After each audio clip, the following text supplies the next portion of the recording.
Сәлем достар! Бүгін екі түрлі салмамен түрік почасын жасаймыз. Бізше айтқанда пирожки сияқты, бірақ қамыры ашытқысыз, үгітілмелі әрі өте жұмсақ болады. Стамбулда тұрған кезімізде жолдасым екеуміз таңғы асқа күнде жейтін едік қой. Сол кезді сағынып, бүгін сіздермен сол нағыз түрік поча рецебімен бөліскім келіп тұр. Електен өткізілген ұнға жүгері крахмалын, тұз, қамыр қопсытқыш және май қосамыз. Май салқындау болса, ұнға аунатып, үккіштен өткіземіз. Бірақ мұздай немесе салқын болуы міндетті емес, бөлме температурасында тұрған жұмсақ май болса да болады. Бірақ жұмсақ болса, үккіштен өткізбей, жай ұнға салып, қолмен араластырып, крошкаға айналдырамыз. Міне осындай болуы керек. Енді қаймақ пен жұмыртқаны салып, қамыр илейміз.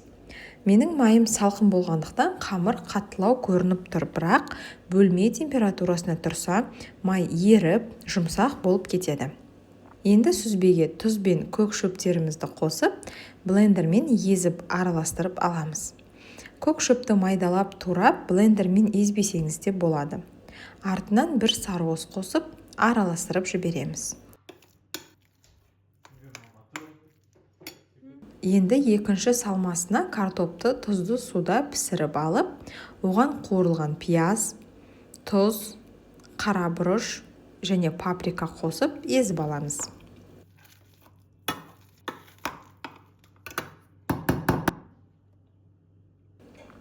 Енді қамырды теңдей етіп 12 бөлікке бөлеміз. Көріп тұрғандарыңыздай қамыр жұмсарып кетті. Егер бірден жұмсақ маймен жазсаңыздар, бірден осылай жұмсақ қамыр болып шығады.